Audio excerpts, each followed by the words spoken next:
अमेरिकी राष्ट्रपति Donald Trump के टैरिफ वॉर ने पूरी दुनिया को हिलाकर रख दिया है। ट्रंप को लगा कि वो पूरी दुनिया को अपने नियंत्रण में ले लेंगे, लेकिन ऐसा कुछ हुआ ही नहीं। वो जिसे जो कहेंगे वो कर देगा।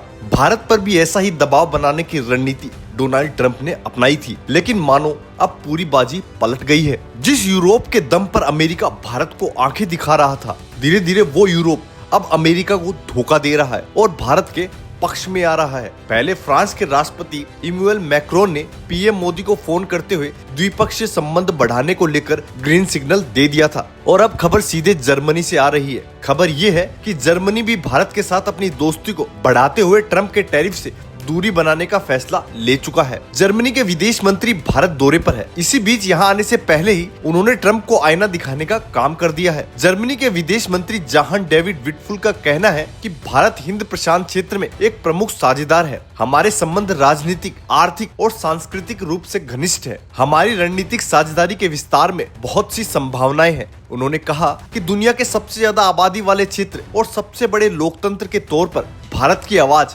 अहम है, जिसे रणनीतिक रूप से महत्वपूर्ण हिंद प्रशांत क्षेत्र से परे भी सुना जाता है। इसलिए मैं आज दिल्ली और बेंगलुरु में बातचीत के लिए यात्रा कर रहा हूँ। भारत इस सदी की अंतर्राष्ट्रीय व्यवस्था को आकार देने में बड़ी ही शानदार भूमिका निभा रहा है। हम लोकतंत्र के रूप में इसमें स्वाभाविक साझेदार हैं। हमें भारी भू राजनीतिक चुनौतियों को देखते हुए नियम आधारित अंतर्राष्ट्रीय व्यवस्था को एक साथ बनाए रखना चाहते हैं, और बनाए रखना चाहिए भी। हम इसे और मजबूत करेंगे। दरअसल इससे पहले व्हाइट हाउस ने यूरोपीय देशों से अपील की थी कि वो भारत पर उसी तरीके से सेकेंडरी टैरिफ लगाए जैसे अमेरिका ने लगाया था। यूरोप के सभी देशों पर यह दबाव है कि वो भी भारत पर अतिरिक्त टैरिफ लगाए, क्योंकि भारत रूस से तेल खरीद रहा है। लेकिन यूरोपीय देश ने अब तक इसे लेकर कोई भी फैसला नहीं किया है। उल्टा वहां से बार बार आने वाले बयान बता रहे हैं कि वो भारत के साथ दोस्ती बढ़ाना चाहते हैं। यानी जर्मनी की तरफ से रेड लाइन अमेरिका के लिए खींच दी गई है, और इस लाइन को पार करना ट्रंप प्रशासन के लिए मुश्किल होता जा रहा है। ट्रंप प्रशासन चाहता है कि यूरोप भी